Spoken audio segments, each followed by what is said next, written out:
Myanmar का पुराना नाम बर्मा। ये 1935 में अंग्रेजों ने कहा कि इसे अलग कर देंगे और 1937 में अलग कर दिया। 1935 में कहा कि भारत से अलग करेंगे और 1937 में अलग कर दिया। और हम भारतीय 1947 में चुपचाप यह स्वीकार कर लिए कि म्यांमार हमसे अलग हो गया। म्यांमार हमसे अलग। शिक्षा जिस दिन छीन लेगा ना तो जमीन पे बैठने वाले इंसान को भी लगेगा कि उसे किसी चीज की कमी नहीं है। समझा गया? चाहे जितना चौपट रहेंगे आपको पता ही नहीं चलेगा, आप जिंदा रहने को विकास समझेंगे। हम लोग 47 में रहते लोग ना, 47 में अंग्रेज जैसे गए चढ़ के ले लेते म्यांमार वापस। 10 साल तो हुआ था अलग हुए, वापस ले लेते हैं। और उसमें भी क्या करते हैं, यहाँ ज्यादातर लोग बौद्ध लोग थे, महाबोधि वृक्ष ले जाते हैं। बौद्ध धर्म की एक और संगीती आदमी यहाँ पे बौद्ध भिक्षुकों को ले आके यहाँ बड़ा सा इतना युद्ध से पहले यहाँ पे ना अपने आप को ये घोषित कर देना कि हम बौद्ध विरोधी नहीं है, क्योंकि युद्ध में धर्म बहुत मायने रखता है। समझ में आ गया? बोध गया में बड़ा का यज्ञ कराता आदमी, एकदम पूरी दुनिया से बौद्ध लोगों को बुला के ले आता है। खत्म होने तो इसको गले आप वहां क्या कर रहे हैं? बौद्ध धर्म स्थली यहाँ है, आइए ज्ञान आपको यहाँ मिलेगा। यहाँ पे बौद्ध, हम लोग बौद्ध विरोधी नहीं है, हम लोग बौद्ध धर्म की बहुत पूजा करते हैं। हम लोग यहाँ पे, हम सिक्किम गए थे तो जितना बौद्ध मठ थे सब जगह गए थे वहां पे। और बौद्ध मठ ऐसे ऐसे पहाड़ पे बनाए कि जाके ना अजीब फीलिंग हो रही थी कि बाप रे तो नया दुनिया है कोई यहाँ पर। और वहां पे पाली भाषा में वो सब चल रहा था, ये वो। हम गए वहां पूजा पाठ की, तो लोगों को पहचान गए हमको। हम कह रहे तो हो गया काम अब। आगे बढ़े, किसी को दिक्कत? तो बताइए हम लोग गलती किए कि नहीं किए? आज हो पाएगा? आज म्यांमार हम लोग को आंख दिखा रहा है। वहां पे म्यांमार की प्रधानमंत्री आंग सांग सू की, वो दिल्ली से पड़ी हुई यहाँ पे, तो भारत में थे। चाइना क्या किया, यहाँ सेनापति को कह के आंग सांग सू की को जेल भेजवा लिया और यहाँ पे सेनापति कब्जा कर लिया। कौन कब्जा कर लिया और किसके फेवर में? श्रीलंका में भी चाइना, मालदीव में भी, और पाकिस्तान तो उसका रखेल है। अफगानिस्तान तो बर्बादे हो गए। यहाँ पे आगे बढ़ते हैं। यहाँ पे म्यांमार, क्या हमें अलग देना चाहिए? हाँ, कभी नहीं। यहाँ पे हम लोग गलती किए कि नहीं किए? और गलती भी किए कि आजादी के बिहाने लड़ लेना चाहिए हम लोग को। किस पे? पाकिस्तान पे। अंग्रेज गए सब बिहाने छोड़ देते लोग। Good morning Lahore, good morning Karachi, दौड़ जाना चाहिए, आओ गले मिलते हैं, गले मिलते हैं। गले मिलके उठा एक हक आदमी एक हक को ले आता तो काम हो जाता है। थाली में सजा के दे दिया हम लोगों ने, और उसके बाद हम लोग बहादुरी में गिनती होती है। ये बताइए, हम लोग ये भी नहीं मानते हैं कि आजादी के वक्त हम लोग आजादी तो ले लिए, विभाजन क्यों होने दिए? अंग्रेजों ने कहा कि यार ये सब हमले हमारे पीछे पड़ जाएंगे सब, कोई ना कोई इसमें आएगा जो कहेगा कि आजादी तो ठीक है, विभाजन ठीक नहीं है, इन सबको इसी में उलझाओ। उसने जिन्ना को चढ़ा दिया, मार दे, और यहां घोषित कर दिया कि गांधी है तो विभाजन किए। उसको पता था कि गांधी एक व्यक्ति है जिसके कहने पे पूरा भारत एक हो सकता है, इसी को विलेन बना दो। अंग्रेजों ने गांधी को ही विलेन बना दिया। आज भारत के लोगों को लगता है कि नाथूराम गोडसे बहुत अच्छा किए। अरे भैया, गोडसे आप में इतना ही खून में गर्मी थी, जिन्ना को क्यों नहीं मार दिए? मार देते। आजादी की लड़ाई में इतने अंग्रेज थे, एगो को तमाचा तो मारे रहते यार। ये खुद तमाचा तो मारे रहते। 80 साल के बूढ़ा को 2 गोली मार दिए। हम लोग 80 साल के बूढ़ा आदमी को धक्का नहीं मारेंगे। उस इंसान को चला नहीं जाता था तो कंधा पे हाथ रख के चलता था। अमूमन आदमी की हाइट क्या रहती है? ज्यादा रहती है, कंधा पे हाथ रखना थोड़ा मुश्किल रहता है। तो आभा, मनु, ऐसे जो आश्रम की महिला थी तो उसको लालछन लगा दिया चरित्र पे। देख रहे हो, महिला के हाथ पे रख के चल। अरे यार, बूढ़ा आदमी है 80 साल का, आप क्या चाहते हो उसके साथ? वो बूढ़ा आदमी को हाथ पर काम करेगा 80 साल के उम्र में। 6 महीना बचल था 80 साल में, मार दिया वहां पे गोली। वाह! अरे भाई, जिन्ना को मारता, लेकिन जिन्ना को मारने के लिए भगत सिंह जैसा कलेजा चाहिए था। भगत सिंह जैसा, नाथूराम गोडसे जैसा। 80 साल के बूढ़ा को मार के अगर कोई आदमी अपने को बहादुर कर रहा है तो धन्य है वो। ढकेल देता तो मर जाता वो आदमी। ढकेल देता, 80 साल के बूढ़ा आदमी को तेजी ढकेल देगा, नहीं मर जाएगा। वाह! अब समझ में आता है देश गुलाम क्यों रह गया।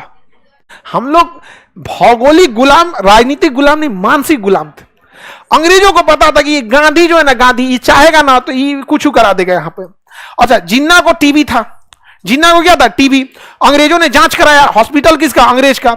निकल गया जिन्ना को टीबी है, अरे बाप रे बाप जिन्ना मर जाएगा, जिन्ना मर जाएगा। लॉर्ड माउंटबेटन फोन किया, हे महाराज जिन्ना मर जाएगा। और जहां जिन्ना मरा ना तो किसी मुस्लिम नेता में इतनी ताकत ही नहीं थी कि पाकिस्तान अलग करा दे। अंग्रेजों ने कहा था कि हम 1948 में भारत को आजाद कर देंगे, 1948 में भारत को आजाद कर देंगे। कहा कि रे जिन्ना को टीबी है, मर जाएगा रे भैया, ये मर जाएगा। एक काम करो, अगर ये मर गया तो केवल देश आजाद होगा, टुकड़ा नहीं होगा। और गांधी की एक बात पे सब लोग एक हो जाएंगे। वो एक गांधी था जिसने 1800 भारत छोड़ो आंदोलन करा दिया, वो गांधी था जिसने नमक आंदोलन के लिए पूरे देश को खड़ा कर दिया, गांधी था जिसने सविनय अवज्ञा आंदोलन कर दिया, वो गांधी था जिसने असहयोग आंदोलन खड़ा कर दिया। हम सारे नेताओं की इज्जत करते हैं जो स्वतंत्रता के लिए जान दिए, चाहे जिनका नाम हुआ या जान नहीं हुआ। लेकिन हम ये कहते हैं कि इतना बड़ा प्रभाव भी तो डालना चाहिए। आप किसी एक व्यक्ति के नाम के लिए किसी दूसरे को अपनी ऊंचाई बढ़ानी है, अपनी ऊंचाई करो कि किसी छाती पे चढ़ के ऊंचाई बढ़ाओगे। भगत सिंह को कौन रेस्पेक्ट नहीं करता है, लेकिन यह कहना कि गांधी को मत करो, भगत सिंह को करो। क्योंकि अगर भगत सिंह सही है, ठीक, भगत सिंह की जो योगदान था बेहतर था, उसके बाद भी अंग्रेज रह गए थे, समझा कि नहीं गया। तो अंग्रेजों ने कहा कि 1948 में देश आजाद करेंगे ना तो जिन्ना मर जाएगा और गांधी विभाजन होने नहीं देगा। तो उन्होंने जिन्ना को बताया ही नहीं कि तोरा टीबी है, कह दिया खांसी हो गया, बलगम खांसी, कहा कि दवाई दिए, दवाई देने निपट जाएगा। यहाँ पे आनंद फानन में लॉर्ड माउंटबेटन आया और कहा विभाजन कर, विभाजन कर। एक टेबल पे बैठ के भारत पाकिस्तान का विभाजन कर दिया, इसे लाइन खींच के। कहा पुलिस स्टेशन कौन है, पास का पुलिस स्टेशन, अच्छा ये ऐसे ऐसे पुलिस स्टेशन यहाँ पे, लाहौर दे दो इसको। लाहौर दे दिया गया था भारत को। तो रेड क्लिफ को कहा गया कि पाकिस्तान में तो कोई शहर ही नहीं बचेगा। कहा कि नहीं बचेगा, कराची बचेगा। कहा कि बस एगो कराची बचेगा। भारत में देखिए बंबई बचेगा, पूना बचेगा, मद्रास बचेगा, कलकत्ता बचेगा, नागपुर बचेगा, दिल्ली बचेगा, लखनऊ बचेगा, कलकत्ता बचेगा, अमृतसर बचेगा, जोधपुर बचेगा, इतना सारा शहर, एगो शहर और पाकिस्तान को दे दीजिए। तो मिटा दिया रबर से, लाहौर दे दिया उसको।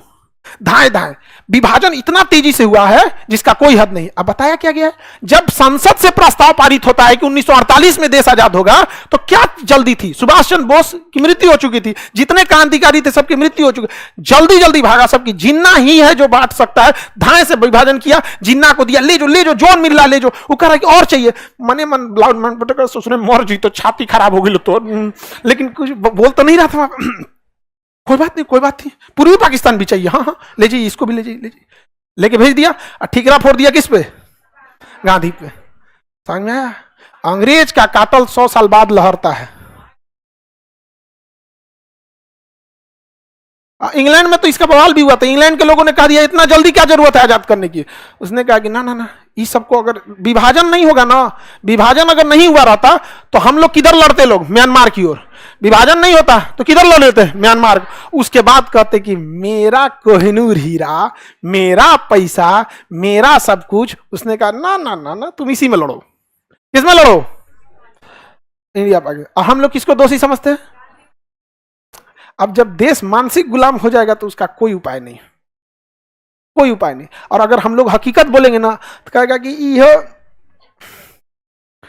समझना कि नहीं, हमको कोई टांग खींचेगा तो हम टांगे चला देते हैं, ले छोड़ाएंगे क्या लिए, हम टांग खींचेगा कोई, छोड़ाएंगे, फिर टांगवा पकड़ लेगा, कचर देते भाई छोटा कहीं का। समझना कि नहीं, दोबारा कैसे पकड़ेंगे, वहां पे कचर देंगे उनको। यहाँ पे हमरा से कोई कहे ना नाथूराम गोडसे, हम कहे भगत सिंह, 80 साल के बूढ़ा आदमी को गोली मार देना, सामने बगल में था लॉर्ड माउंटबेटन, जिन्ना। यकीन मानिए अगर भगत सिंह जिंदा होते ना, भगत सिंह लाहौर में घुस के मारते जिन्ना को, घुस के मारते। देश भगत सिंह का है, नाथूराम का नहीं। लेकिन दिक्कत जानते हैं क्या, गांधी को मानने वाले भी गांधी की तरह होते हैं, दूरदर्शी सोच के। अब नाथूराम को मानने वाले भी नाथूराम की तरह ही होते हैं कि भाड़ में गया लॉजिक, भाड़ में गया दिमाग, मरतो तो रहा जो। समझ में गया। तो हम लोग को क्या फर्क पड़ता है, शिक्षक को हमेशा पढ़े लिखे लोग ही पसंद करेंगे। हम लोग शिक्षक कभी भी पढ़े लिखे लोग ही उसे पसंद करेंगे। जिसके घर अशिक्षा है उसका सबसे बड़ा दुश्मन शिक्षा और शिक्षक है कि नहीं। तो उसको कौन कर सकता है, कोई दिक्कत नहीं। हमेशा याद रखिए, जिस तरह से भारत में चाणक्य ने चंद्रगुप्त मौर्य को बनाया, शिक्षक अपनी रक्षा के लिए अपने संरक्षक खुद बना लेता है। समझ आ गया कि नहीं आ गया। तो हम लोग को अपने लिए क्या दिक्कत है, कोई होगा आप लोग जवाब देने के लिए इनफ है, नहीं है।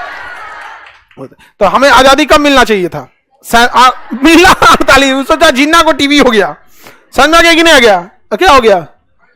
जैसे आजाद हो गया जिन्ना मार गया, उधर मार गया, टीवी से मरा था, टीवी से मर गया था वहां पे, बताया नहीं गया था कि जिन्ना है। उसके बाद कोई था ही नहीं। समझ में आया? आगे बढ़े। आप उस टाइम नहीं थे रे गधा, हम इतना पुराना।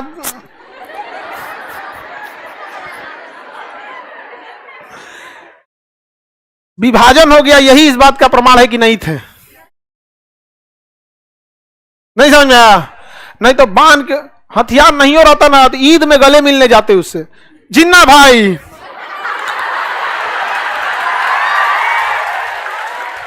तीन बार गले मिला जाता है ना, यहां पकड़ के आई सुपीरियर भेनाकावा महाधमनी, दांते पकड़ के घींचा, छोड़ा तुम, छोड़ा, लेके चल जे, तू छोड़ा, छोड़बे ना करे आदमी। नहीं समझे? क्या करोगे? खूब से को मार दोगे हमको भी।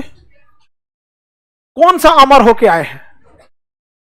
कौन सा अमर? बुढ़ापा में क्या फायदा जाके किसी इधर उधर बुढ़ापा में जैला बिना, इस तरह जाओ। यहाँ पे आने वाली पीढ़ी याद करेगा जिन्ना को ले गया था। हम लोग जोड़ देंगे यहाँ पे। आगे बढ़े तो